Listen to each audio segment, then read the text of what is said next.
There we go. Hello.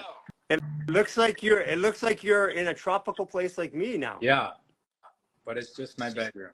How's it going there? Oh, that's actually that's your live background though. Yeah, this is yeah, you can see my light right there. Yeah. Yeah, whoa, I see that. That's a beautiful view. Is that the now you have a east and west view on your property? Look at those windows. It's crazy. Kind of like Lions Bay. I know. I was wondering what your guys' bedroom view was like because it's like one story up from. You should have asked. I would have took you up there. All right, I'll be back at some point. Yeah.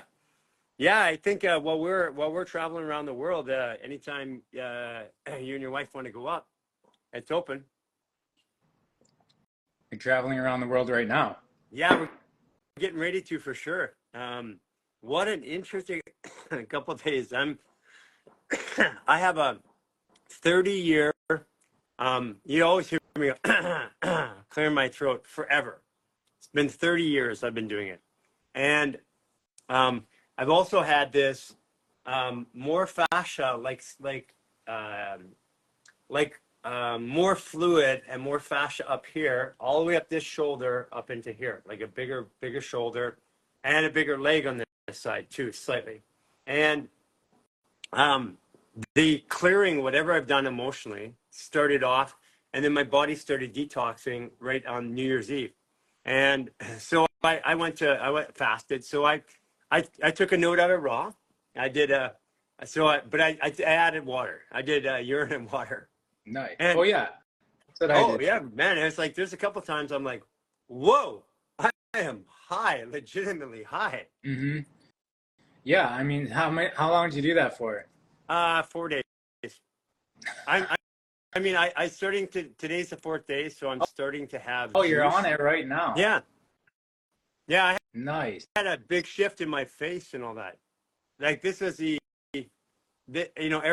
every once in a while when I'm about to go through a big shift, when I go through a big shift emotionally or perceptually, then my body has this detox that lasts for 3 to 4 days. It's been going like this for since 2019. And that's part of the process that we show people, is that if I change my perception, bring it up here like a plant medicine ceremony, my life, my relationships, how I stop and start things, how I think about things, how I show up in communities, they're all at different levels. Mm-hmm. And when you get out of that plant medicine ceremony, all the stuff you go back to in your life is all the stuff that's not there. And so the funny thing was, I learned something new I confirmed something. I didn't learn it because I believe this, but I learned something new about that one condition I had for all those years. And you may hear me cough a couple times. We're here. Yeah. So what happened was, I went out in the water and did some deep compression. So like getting the air out, in and out of the water. And have you immediately when I haven't taught that. I'll let you finish, but that was amazing. We'll swing back to that. Okay, we'll come back to that. So what happened was the compression expansion, it opened up this lung, and then I don't know how I wasn't realizing it, but there was constriction on this lung through here, the left lung, and that's also the left side of my heart. And there's a constriction in there, and there's mucus built up on the lungs and some fascial adhesions. And then as a result, out here, the rib cage and all that had more fluid to expand for it. It's so cool because now it's breaking up. So this is I couldn't explain, I couldn't have told you why I had all this fluid over here and I didn't have it over here on my rib cage. There was no explanation that I knew of. Yeah, and the left side of the body, yogically and Eastern philosophy speaking, is the intaking of the energy. Receiving. Right. So feminine, receiving, emotional. And I have, lived a very masculine, life, and I have not paid attention to my emotions at all until 2020. Matter of fact, for me, I had emotions are like anger, complete joy, or happiness, and fear and grief at the extremes, but I didn't have any gradients. The only time I'd feel an emotion is when it was so extreme that it was like shutting me down. So, Yeah. but that's part of the architecture that made me who I am, that got me here. Right. That's the beauty of all of our architecture, is that we all learn to optimize how we are, right?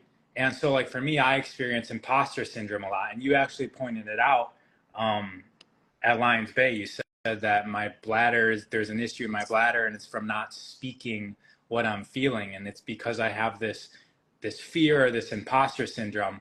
But I've utilized that in my life to serve me beautifully, because it means that I show up places basically overachieving, you know, because I have to get over my own imposter syndrome. So I have to prove to myself that I'm not an imposter.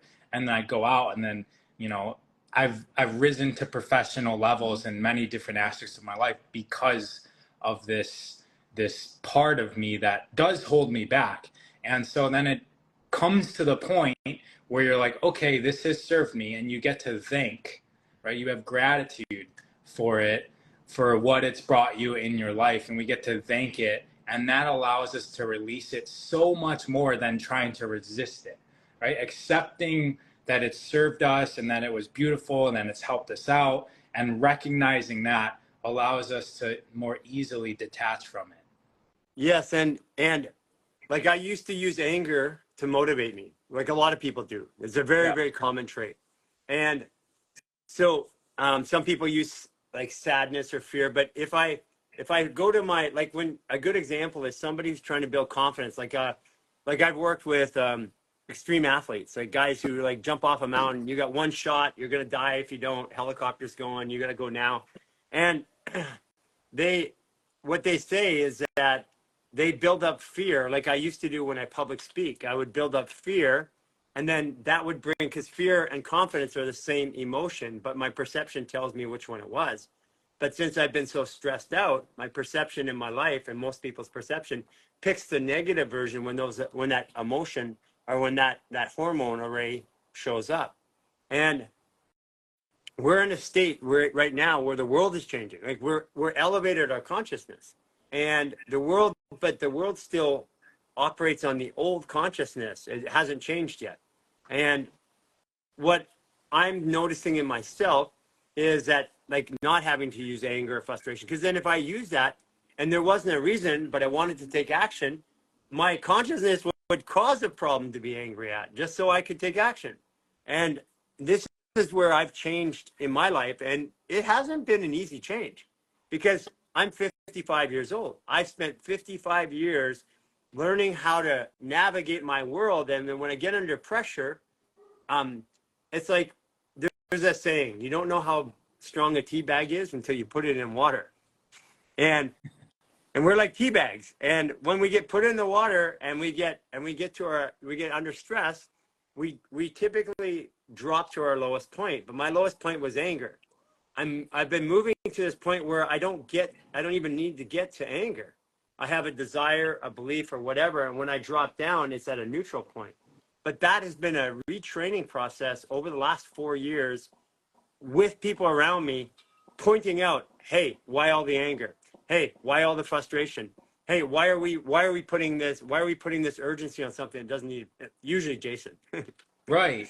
So you're inventing scenarios, right? You invent enemies to chase after. You invent urgency, as you just said, for motivation, and they're just like crutches. But Yeah. it's amazing when we can recognize it, because it can definitely be transmuted into something else. And I'm glad that you brought up 4 years, because when people hear us or other people talking about how they got over something, it's usually in the context of a conversation like this. And when you hear those words, you're like, oh, okay, I'm going to do it. And in a couple of weeks, it'll be done. And Yeah. this is just like building a skill with anything else. It takes years to learn and feel out and even take some rest time off of it. And then all of a sudden you look back after a number of years and you realize that you have been shifted. You almost don't even notice. It's not something you can just notice in a few weeks. It's a consistent intention working on it. And then when you look back 4 years, you realize how much you've come. I've been really, yes, that's true. And I am a very highly self-aware person. So I've been aware of my patterns even when I was like addictive patterns. like, Mm-hmm. like I don't want to do these drugs, but I'm going to do them anyways. Okay. So very, very self-aware all the way through my life. Right.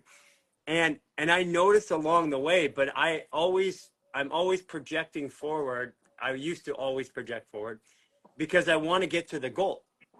And if I don't project forward, that was my way of getting to the goal because it would create dissatisfaction. And and and if I was dissatisfied, it would force me into shame, shame, guilt, fear of not showing up the way I want to, and then I would work harder. So again, another version of this is to be okay, like to be okay wherever I am, to know where I'm going, but to be okay with where I am, which was another 4-year process. And in Chris's astrology, you go 1, 2, 3, 4. 1 is love, what you love. 2 or 0 is protect, Scorpio, but 1 is what you love. 2 is what you feel. So second year you feel it. 3 is third year is what you believe, and then 4 is what you belong to. That's why it's 4 years. And this is why even in AA and stuff like that, they'll say, don't have a relationship for 2 years. And I'm like, why is it 2 years? Why is it not 18 months? Why is it not 3 years? And well, statistically, they know that works because if after 2 years, I go into my feeling, I'm done my feeling. Now I go into what I believe. So I believe I'm a new person. I'm no longer an addict. I'm no longer these things. And I can start disassociating with the things that I don't believe in. But it takes the real life. Like I notice that people, we have all these things where they're like all good. They've done all of our programs. They're managing things in their environment. Then they come stay with us for a bit. And it's like all that goes out the window because they have a higher measurement and it forces a new belief. And this is why I like spending time with you because there's no gap literally between where you are and where we are from a values perspective or a belief perspective. We have the similar beliefs. It's crazy because we're like video game characters, right? With all of these different attributes, and we can look at it as strengths and weaknesses. We have all of our strengths and weaknesses, but we also have attachments to ways of being in certain things. We have attachments to eating, to sleeping a certain amount, to how we react emotionally. And as we, let's call it transcend realities or manifest into different realities, our body wants to hold on to all of those attachments, right? Because our body's used to that. Our body's basically created a homeostasis around our current reality. And as we start maneuvering up in levels of consciousness, we really have to shed all of that and form a new way of being. And that takes patience, understanding, discipline, consistency. And if we don't have that, you're going to get pulled back down. Yeah. And that's where that notion of like the higher you go, the further you fall, because it's going to grab you back down if you don't have a grasp of it. I can tell you, like everybody who's come in through our organization is like, no, I'm 100%. I'm doing this forever. I'm changing everything, all that. And then and they are for a period of time. And then they hit that 1 year mark and then wham, because they set their beliefs that they are this high. I'll give you an example. I said this the other day, and I've never said this publicly, but I'm going to say it now. For those of you who are AA super leaders, that I have worked on in the past, every one of them relapsed the day after I worked on them, 1 to 2 days. I was baffled by it, but I wanted to understand it. And what I realized is that they've been 20 years sober And when you do this fascia work, you open up all of those drugs in the body again naturally. And then their brain doesn't know how to get it again. And so they want to continue it like a continued high. And they go for the next best thing, which is the drug of choice. And for all you out there who did relapse, you taught me the most important, valuable lesson about the habituation in the human body and how to work it through, and also about how drugs work in the human body. So what we noticed is that, like, when we do like hand work, and because I used to work in rehabs, when we do hand work, they get high, like heroin addicts would line up for it. They would fight each other for the spaces because there's only so many spots, because it makes them feel like they're on heroin. And so they, at the end of it, drugs just produce a release of hormones in our body, which is high. Drugs don't make us high themselves.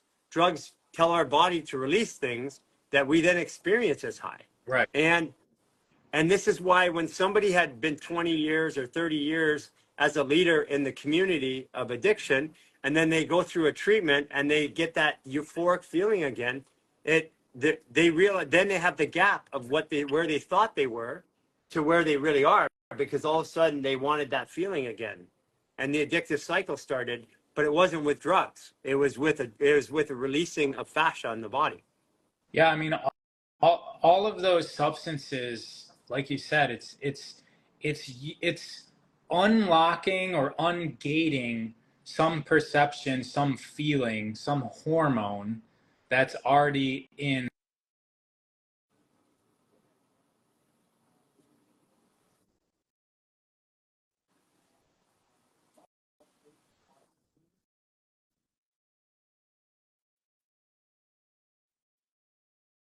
Yes. Job is to facilitate essentially like the neurology of the ground, of the organism. I'm on DMT. I'm on DMT right now. Nice. Because you are No, DMT. yeah, wait, that's what the point is that when we don't have food that takes 80% of our energy, and we're looping, literally on DMT, but functional, not like crashed out. The reason why we're high is the gap between where a drug brings us, because the drug brings us to a natural state. And so drugs don't make us high, life makes us low. The gap is what we feel.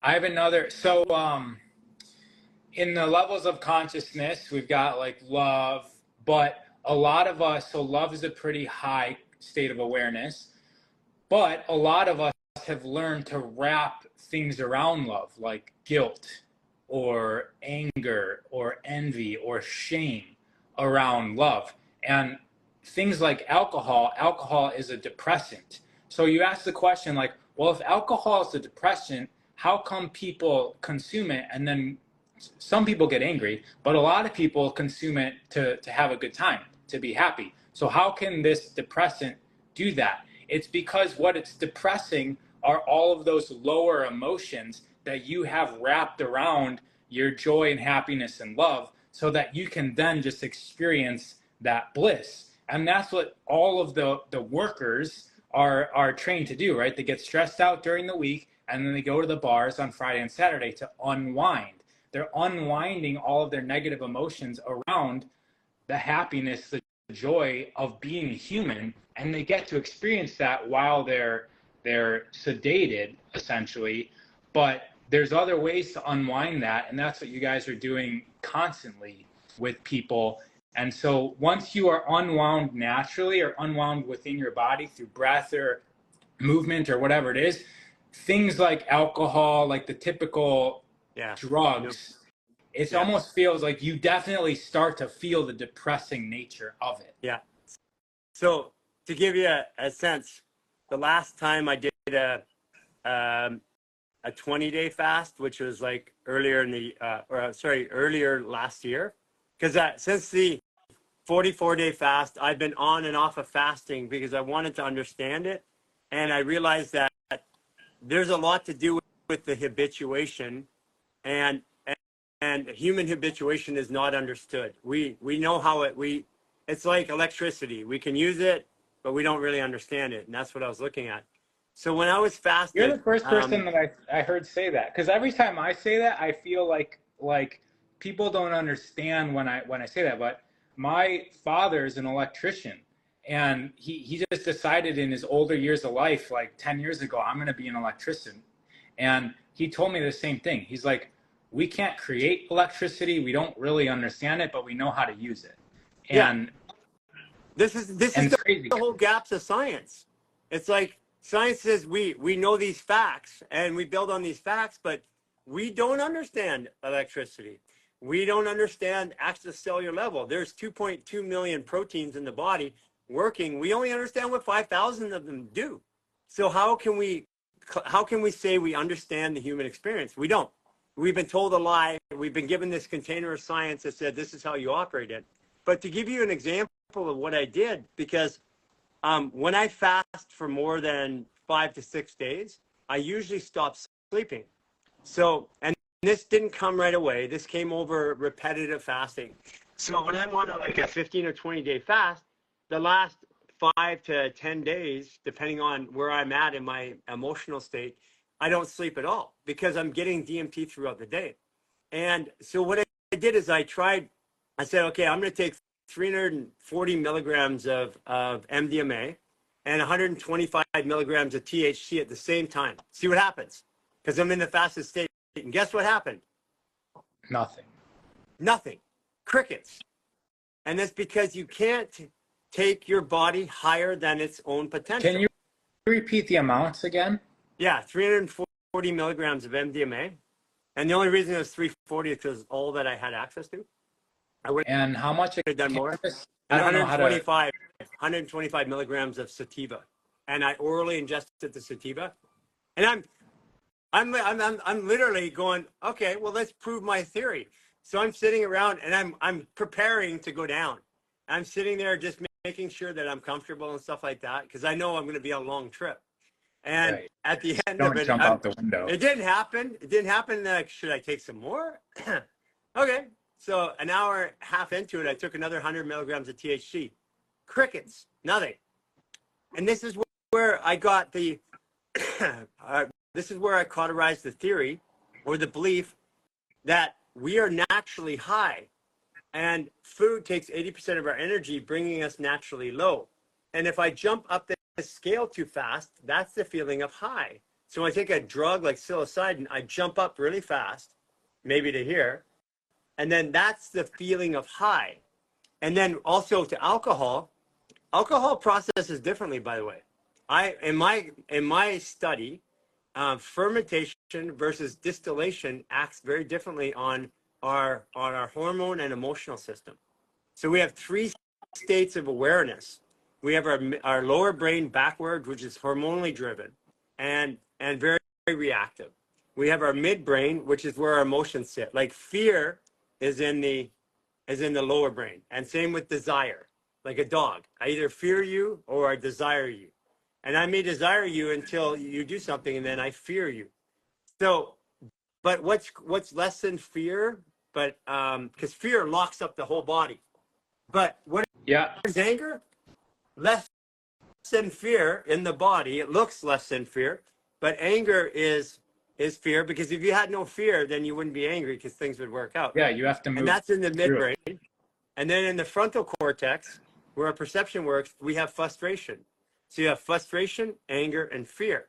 So we divide emotions in a different way. And I haven't documented it out, but this is a general discussion. But I've been tracking these emotions and how they work.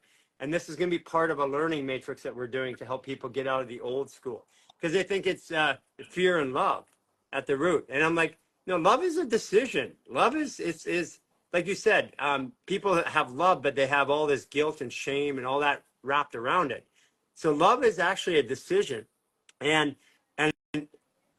people don't have a real version of what love is. So when we say love, and they say, I want to be in peace and love, and they tell me what that's like, and I'm like, no, that's not it, because you only love it until somebody does something wrong. Love is complete compassion. It means that no matter what you do, I still have love. I'm not triggered. So if I say I'm in love, but the next person comes up and gets me all fired up and angry, that wasn't love. Yeah. Love has nothing to do with another person either. Yeah, It's, yeah, yeah. You're right. It's about the experience of being here, compassion. So we see that when we take fermentation. yeah, I was hoping you'd get back to this fermentation Okay, and distillation. fermentation. If you notice that fermentation, like wine, nobody's ever in a rehab. I noticed nobody ever goes to rehab for wine, and because if they did, 2/3 of the housewives in Los Angeles would be in rehab right now. Right, And but they're able to operate even though they're drinking every single day. They can be operational. so the lowest state of emotion is fear and desire. So wine can knock down the fear, increase desire. That's why sometimes people get wine and then they express their desire, which is a lower root usually. And then and so if you have three states of awareness in the brain, the fermentation takes the lowest state of awareness and suppresses it. So that means that I can then have other emotions like happy, sad, all these other emotions. And people who drink wine, they're either really happy or they're really sad. It's kind of, there's no in between. They have versions of that. But then I watched this and I watched this literally in Can I social say something? situations. I Yeah. went on a date with a lady like 10 years ago, maybe even 15 years ago, and she very obviously drank wine every single day. And the entire date was her crying for like 2 hours about getting fired from work or something like that. I don't even remember, but it was literally just crying the whole time while she drank an entire bottle of wine in front of me. Yeah, But yeah. that's, you just I've reminded been me of that that. guy. I've done that myself. So then what happens is if you're drinking wine though, you're now your presence sits in your midbrain where you're in your emotions, your true emotions. And but then when you take a distillation, so you watch somebody who's been drinking wine, and in our frontal cortex and neocortex, we have our narrative, the story we tell ourselves. And I've noticed that once they take a shot or two of vodka, then they move from this sad or happy to aggressive or angry on narrative. So like everybody's drinking like beer and wine and they're happy and all that. And then somebody starts drinking shots of tequila. And the next thing you know, there's a fight broke out or there's an argument between the couple. They weren't arguing at the wine state. They were certainly arguing and that's because the percentage of alcohol in what I've observed, it occupies the liver in methylation, and the liver is your anger. Yeah. But when the liver is busy, occupied, all the other organs have to give it power because the liver has got to get that stuff out really quick to methylate it. Oh, so it comes out of balance. Right. So then you come from your midbrain, your emotional state, and then you go into your narrative. But a lot of people's narratives aren't good. I'm not good enough. That person did this to me, all that. And their emotions temper those narratives so that they don't go into their lower brain, which is I'm going to fight or flight. So when you take out that midbrain buffer of emotions, then the narrative becomes reactive by the root chakra. And this is what I've observed. And I started my career and did a very, very big study on working with, and it was in Beverly Hills. It was with the top, like 180 Center was like Disney's and Rockefellers and all of them were the clients, right? So I got a really good sample, and I also got to watch these people over the years that you wouldn't normally, because I see them in media and stuff like that too. And so this is how I built this idea and understanding, and then I lived it in my own body, and I go, aha, okay, that works. Then we set up an experiment, and we noticed that we give people wine in a social setting, and everything is kind of floating. Then we drop in a couple shots of alcohol, and without fail, somebody gets aggressive, some couple starts fighting, some guy gets really egotistical because they're in their narrative now. I'm better than you. This is all shit. That's their narrative. Yeah. And then it feels good to let it all out. It's like you're empowering an emotion and then you get to express it And there's nothing stopping you from doing that besides the police or a bouncer or getting shot by somebody else. And that's what happens. That's what everybody's going out to do, is to express this stuff.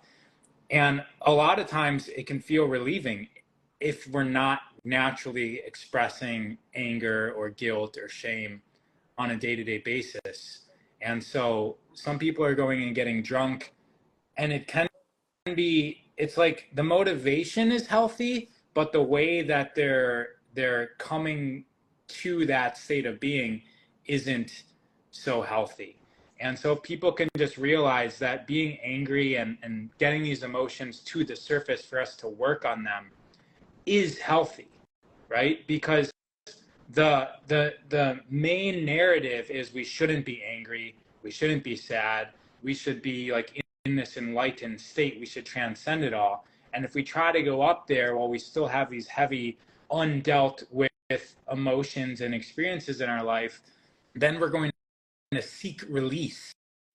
And that's what we're seeing people doing when they're getting into addictive traits.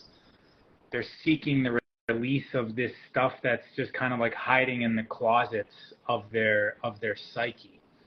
So there's a way I explain emotions to people, because emotions create movement in the human system, not the brain. Because before I move, I have to have a desire.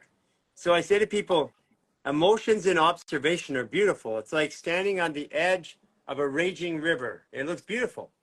Now, if I'm in that raging river, I'm like, holy shit, I got to get out of here. So I tell people, like, you're in the river, you're get back on the shore, which is get out of the emotion, which is personally identifying with emotion. Like what you said, anger, rage, sadness, fear, those are all emotions that will come. And sometimes it's not even from me, it'll be from someone else. And if I have a belief system that doesn't let me express them, then that just stays in my body and it waits for a time to come out. That's an amazing analogy. I use the same analogy because we're happy watching a movie of somebody enraged or going through some drama in their life. Like, that's entertaining to us. We can take that same seat with our own life. Then number one, we wouldn't need to watch TV. We wouldn't need to sedate ourselves in front of the television. And we can watch our life like a movie, and it becomes like we notice things that we wouldn't notice before. We have fun with it, and we can be in challenging situations with excitement as opposed to urgency and thinking the world's going to end because of whatever people conjure up in their minds. So imagine this. You can, I like the way you said that. So you go to a movie and let's say we have a bucket of emotions that we can expend in a day because it's energy. And we get to the peak of it, I'm like done.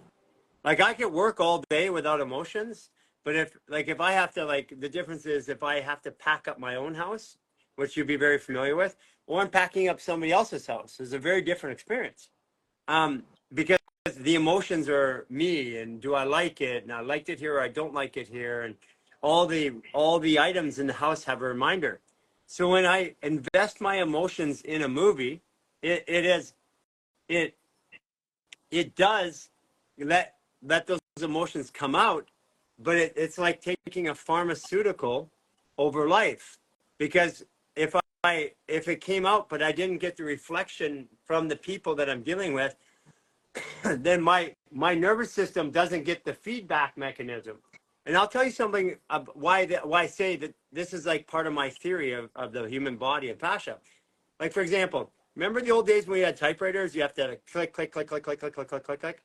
And they had banks of people. Like, you go into a big office, a Fortune 100, and they have like a typing pool, and they'd have like 500 people in that pool going click, click, click, click. How come none of them got carpal tunnel? Carpal tunnel didn't exist. So what happened is when I push, I get a feedback. I get a bounce back, mechanical. But when I press a keyboard, I don't get a bounce back. Without that bounce back, it causes a malfunction, because when I exert effort, either physically or emotionally, if I don't get a reflex, then I don't understand the whole effort. And that's where the trauma in the body gets stored. Gary, that was a reach, but I connect. The connection was there, so I just want to give you props on on that analogy. Well, it is true though, because Yeah, it is. if I get all my, if I go and I have a uncomfortable moment with you, but I go to a movie and work it out, or I work it out even in a gym, but I don't have that conclusion with you, then that conclusion still exists between us. In yoga, they call it an egregore, I believe, which is the energy that's between us. And Say that again, because we broke up. They call it a what? I think they call it an egregore, and somebody can correct me. It's like between me and you, Raw, there's this energy between us.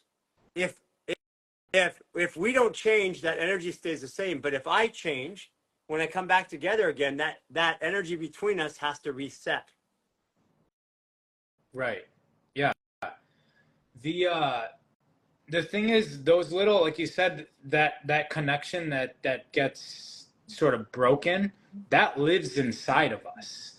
And there's still things, I'm sure, in everybody who's watching this, there's things, there's even something this morning that I felt, I was like, man, this is unresolved. I said something to somebody, but it came out a little bit, I just wasn't prepared. So the sentence that I said potentially made that person feel, it wasn't received as I was intending it, because I said the wrong words. And this is somebody that I was working a table at an event, and it's somebody I'm never going to see again, right? So I was thinking about it this morning, because I was like trying to figure out, how can I get this out of me? Like, I can feel this I don't like this shame or this knot in my stomach. I have your answer. Yes, I'm So talking with the person. So this is part of our whole program, right? So, do you remember the name of the person?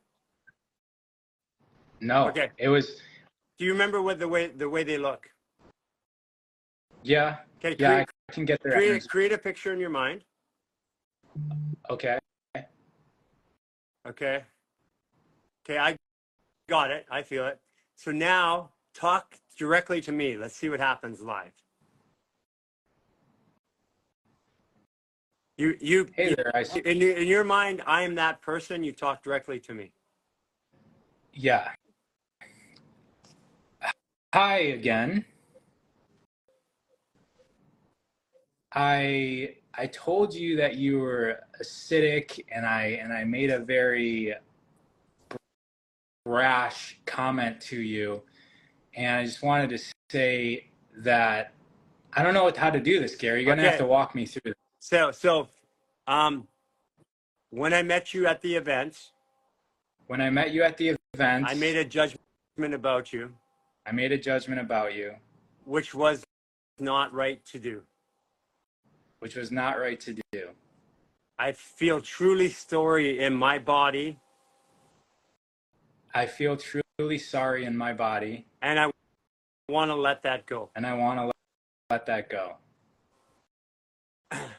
I want you to feel and believe what you believe, and I want to influence you. I want you to feel and believe what you believe. And I want to be a positive influence for you. I'm ending my part of this energy now. Okay, open your eyes. Gary, that was crazy. That was amazing. So tell me what happened in your body. I mean, how do you feel? It literally feels like unwinding and lifting up. So much, like, in my heart area feels open, but yeah, it's like an untangling of, I was feeling like this drawing down, and it was funny, because I was thinking about it this morning, like, how do I, like, I was like, I need to resolve this. and here we are. Yeah. So So this, I do this with people online all the time. What it is that here's another way. Here's a negative version of that. I'm in my shower and I'm saying, that raw guy, he never did this for me. I'll show him. That wasn't right. I'm so angry, all that. And I have these thoughts in my head. If I don't tell you about it and I come into your presence, those thoughts have more power than my words. And when I come into the presence for that physical circuitry, you'll feel it, but not know why. That is mhm. more, that produces more harm to people's bodies than just coming right up to them and say you're an asshole or whatever. So I practice, if I catch myself still telling stories or talking to somebody in my head, I stop it right then. I'll clear it, and I usually pick up the phone and call. Just face it. Let's get into it. Yeah, because it's like, I have done this. I mean, I deal with so many people. I have the opportunity to make 30 of these mistakes a day.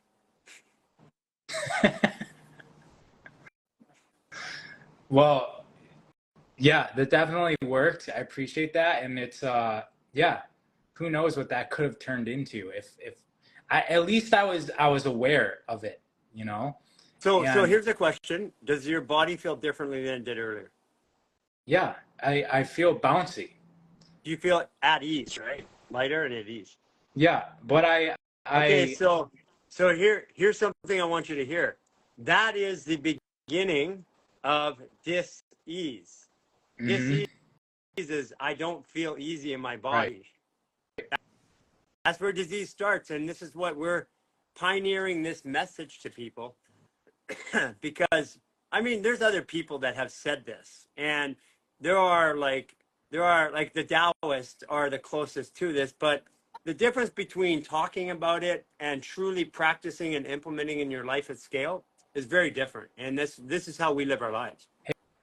Hey Gary, there's people asking questions. Can we do one where we're the one, like, let's say like that person walked away thinking I was an asshole and like wants to clear that. So how do we do, like, if you're in that person's shoes, how do we release if we feel like we've been I can't um release for anybody else. I can only release my portion of their energy, because we have that egregore together. When I interact with somebody, it creates a ball of energy, and that exists forever in time until I come back and have another reaction. And that reaction says, is it the same? Is it different? right.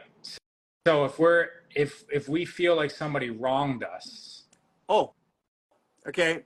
Well, first of all, you'd have to define wrong, because at the end of it, they're actually showing me or teaching me a lesson. So it's to take responsibility for why I've been wronged. I Right. felt this way.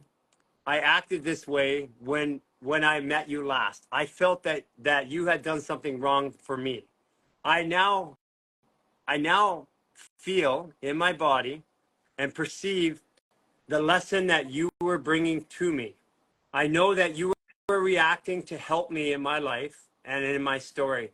And I thank you and honor you for that. I'm removing the energy between us that was negative. And I'll take my part of the energy and you take your part of the energy. That's it. And then what happens is, when you do that, you'll find, like, I have had people that want to sue me, and I have that conversation, and then they'll just call me up and say, listen, this is silly. First of all, that was amazing, and everybody should, if they're here witnessing that, like, go back and record and watch it again, write it down, because that can be life changing. Yeah, people don't realize how often somebody like you gets threatened with lawsuits, and it's just a hassle in your life to deal with. Like I did too, owning a gym. It was like silly stuff too. Nothing that, it was just out of spite, most of it. Um, So guess what I found? I no longer get them. And the reason why is because I no longer need that part of my reflection, because when somebody threatens me, I have an emotion. If and most people do this unconsciously. So like nature attacks us unconsciously to help us. When we're at Mayakan, everybody is getting bitten by mosquitoes down like a grief line or by a resentment line, a meridian, a gallbladder or large. And you could see it on their bodies because there's a million mosquitoes. And and here it is that when I first time in my life, I don't get bit by mosquitoes. So mosquitoes is a smaller example of what happens in the outside world. This is also why I say things online every day and other people get shut down for it. I'm an eyewitness to Gary not getting bit by mosquitoes and everybody else getting eaten alive. And you said that in your By the younger. way, you have to put the caveat that 3-4 years ago, I was like prime beef for mosquitoes. Like Right. I had to cover up everything. Yeah, I was gonna say that you spoke about how when you were a kid and when you were younger that it was like mosquitoes loved you more than anyone, and that's how I identify right now. Is I feel that way about mosquitoes, and so I go out expecting it. I go out in fear. I go out trying to cover, and I even don't go places based on mosquitoes. I'm with you. I mean, I would not go to certain vacation spots Right. because mosquitoes. Like my kids live in Winnipeg, and at the time, and I'm like, there's way too many mosquitoes there. Yeah. Or it's 40 below zero, and either of those are not okay with me anymore. There's a lot of mosquitoes in Winnipeg because there's a lot of water, right? All the snow melts, and then you got Stagnant the pools everywhere. yeah. So you think about this, and what I challenge you this year. I bet you mosquitoes aren't going to interact with you the same. I bet you that you have turned that point. And I do find that happens with people as they're doing more and more fascial maneuvers, and not just fascial maneuvers. They're managing their emotions, they're challenging their perceptions, they're having conversations like you do every day. That's your life. That's my life. I I I bet you that this coming year here, you're not going to be a mosquito target. And I've noticed that with other people, by the way. Well, I'm starting. You basically opened my eyes to a belief that I thought was just solid, right? Mosquitoes bite people, some people more than others. I'm one of those people that they bite more than others. And I thought that was just like a law of nature. I didn't have to challenge that at all. And then seeing you open me up to another opportunity. And so I'm starting to feel like a grasp onto the confidence of what you're saying. But it's like in the beginning stages. It's like I can feel that power over like illness, right? Like when I start to feel myself going out, it's like, okay, go through what you need to go through, but it's not going to be like it's not going to be like me and dad. It's not going to be that. And I have a pretty good grasp of being healthy and keeping myself healthy. But the mosquito thing was definitely eye-opening. Yeah, so somebody said mosquitoes don't like when we smell like B vitamins, and all those things are true. But what does a vitamin do? A vitamin fires a hormone. A hormone is connected to an emotion, and emotions have a smell. And as people go through their detox process, like when people come around me, I know what their emotions are because I can smell it. I can smell if they're fearful. I can smell if they're in grief. And I mean, I learned not to say that anymore because like I smell the grief on you. Then there's a shame that gets on there too. See, this is like sometimes the words come out that are true to you and you're like, man, that makes the person feel bad though. How can I say this differently? But that's what that reflection is for. Bees are another thing. I have a positive association with being stung by bees. You helped me because my only bee sting that I ever had was a negative. And then when the bee stung me when I was in Joshua Tree, and you said that, even though I know it's positive, I still had the negative memory of being stung by a bee. And when you said that, I went out of the negative memory and I'm like, yeah, it's actually on my heart meridian. It's helped me open up my heart. Still got Yeah. it right here. A little bump. Yeah, little It's a little red little one. tattoo. Yeah. It's a tattoo. It's a reminder. Yeah, that was live. That was see, and this is the part is that right now people are being challenged in their lives, their emotions, and in their bodies, and what's happening is they have a sickness or disease like you do against being sick or detoxing. Actually, is a better word, and you choose to have a new perception. And people, if they go back to, oh, here it goes again. I can't believe this. I was just getting better. Now I'm sick again. I got this COVID thing. I'm like, if you're on a health path and you're making yourself better in your life, those detox moments are to get rid of the way you thought about it. But if you think about it the same way, you get to do it all over again. It's true, right? I mean, you keep on experiencing the lessons that you don't learn until you learn them. Yeah. And then guess what? There's more lessons that are more difficult, more challenging, and it's just you just keep on going around and around and around and around. But those challenges are necessary for our ascension. Yes. And that's what we came here for. And yeah, because there's a point in time where now today, and there's a couple of them that I might go back into them, but they're not challenges. They're cues telling me where to go or what not to do. And if I learn to read the cues rather than assume it's a challenge, then because it's saying, don't do this over here, stop, I'm going to hurt you over here. You weren't listening to me. And then I get to go the other way. But if I don't think about it that way, I stay right there in that challenge, in that cue. a lot of times it's cueing us to go into that direction, right? Especially with fear. Like what we desire most is in the cave that we fear. Well, that's perception. That's perception. So when we take the body out of stress, if my body's in stress, fear and confidence are the same emotions, same hormones. If my body's in stress, I'm going to go to fear right away. And our bodies, our lifestyles are stressful right now, so most people go to the negative.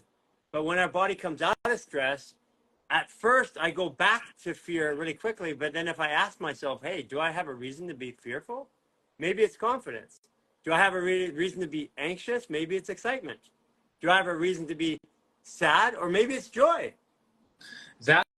I've heard you speak about that. That's a very for those of us who are logically minded, that's a very good tool to use because we can get into our logical mind about our emotions and think about them logically and ask the question, do I have a reason to fear this? Does it make sense?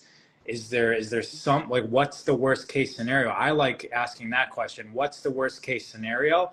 And if I can make myself okay with the worst case scenario, then it allows me to move into it easier because I've played out the worst case scenario. It's not that bad. So somebody asked a question or made a comment. So strange how Gary's hair is not at least 5.5 inches long. And so let me give you my explanation for why that is. Because first of all, I need to test everything in my body as my experience to understand the truth, because I have found so many things, even in ancient practices, that get me to a point and didn't get me further. My hair is my fascia. And when my body is chemically toxed and compressed through emotions and fear and anger, my fascia is my liquid crystal. When it's not open, the only way I have to access my field is my hair and my nails. But if my fascia is nice and open, my full field is, I don't have a blockage. I'm not trying to get it in through here. And that would be my explanation for that. And that's, I have, because by the way, I have had my hair out to here.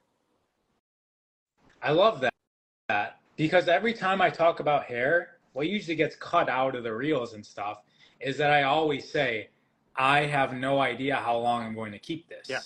I'm like, this isn't a dogma. I'm actually feeling currently like shedding this. And so even though I get a lot of attention for my hair because it's down like below my butt, was going to say mid-thigh, but really only like one strand goes to mid-thigh, and then it's like a little clump of strands goes all the way down.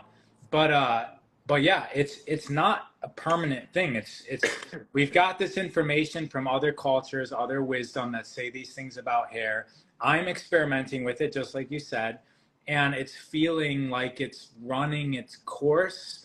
And so I'm really just paying attention to that. Yeah. So this is where an ancient practice and ancient knowledge has also constricted us, because all of that current science, like for example, in the human body, was based upon fascially restricted, compressed, dehydrated bodies. But we don't have any science on us, and you've been around me long enough to know my body ain't like other people's body. Yeah, And studies, people don't realize studies are done on like broke college students who are eating McDonald's, and or sick people. yeah. And so there's very few studies done on like healthy, integrated, holistic people. They just kind of don't exist. And I haven't found like I still can't give you a measure of health biologically that makes sense other than their emotional state. Because if I'm poisoning or toxing or holding emotions in my body, the way I emote is going to be very different than if I am in complete joy at the core. Because I can have joyful moments, but if feel my life sucks and I have a joyful moment or joyful times, that doesn't mean at the core I am. And the world resonates with your core. And however I resonate out in the world, I attract things to show me more or validate. Yeah, I mean, we're developing language to explain the woo-woo side of Exactly. life, so that it's no longer woo-woo. We're actually like, we're able to talk about it now in our own body and then amongst others. And it's not like before, like if we don't have the language, everything's a little bit mystical and we don't really have a grasp of it. But once we can bring it into our logical sensation and we can see exactly what you just said happening in our life, it makes sense. We go through it a few times. Now we have awareness. We can see the patterns. We can recognize the patterns. Then we can start adjusting our life. So I had 10,000 patients that I monitored clinically and subclinically, as well as touched their bodies, talk them through the emotional states and the problems at the clinical side. And now I've taken that, extrapolated into 15 or 20,000 more that I've had the opportunity to interact with, that I get information from all the time. And then growing into the hundreds of thousands and millions. So most people that have this science and have these belief systems, they've learned the core knowledge of what they do without having any experimentation themselves.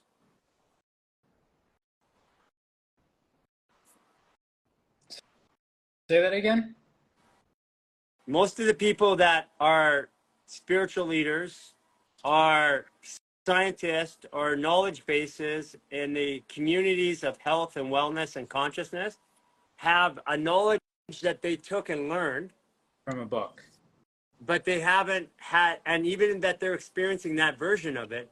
But when you take that version, you apply it amongst tens of thousands of people, you see something completely different. And this is why, for me, I was just trying to help myself at the end of it. That's why I'm at where I'm at. Yeah. Things begin to reveal itself over consistently being in the field, working on it. And you haven't gotten to the point where you're just sitting back in your throne and, having other people push your wisdom along for you, and then you just try to protect why what you say is right.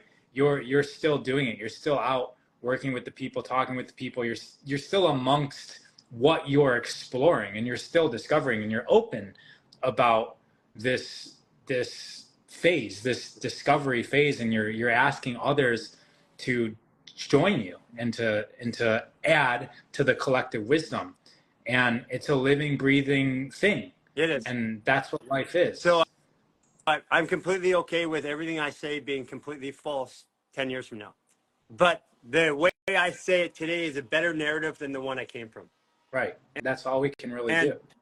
and all I can do is, and as I change my narratives, my perceptions change. As I change my perceptions, my emotions and my actions change.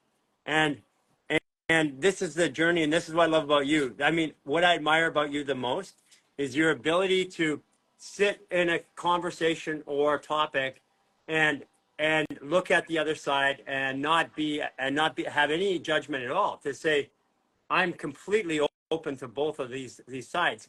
Very few people I've ever met in my life have that ability that you have. The thing That's why that I'm naturally attracted to you. the thing that mostly goes off in my head is wow. Like that word, like wow or whoa. Like when I come across information, like that's just the feeling that I get is like wow. Like it's just like even if it's like completely out there, it's just like this feeling of wow. Yeah.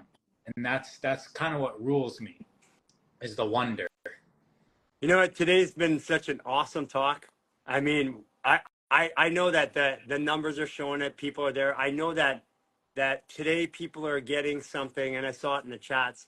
This conversation today these are the ones I love to have. And that's It why I was love hanging amazing. out with you, because these are our days. Yeah, we revealed some stuff there. That was great. All right. Okay, buddy. Bye, everybody. Take Gary, until care. next time. Thank you, Raw. Take care.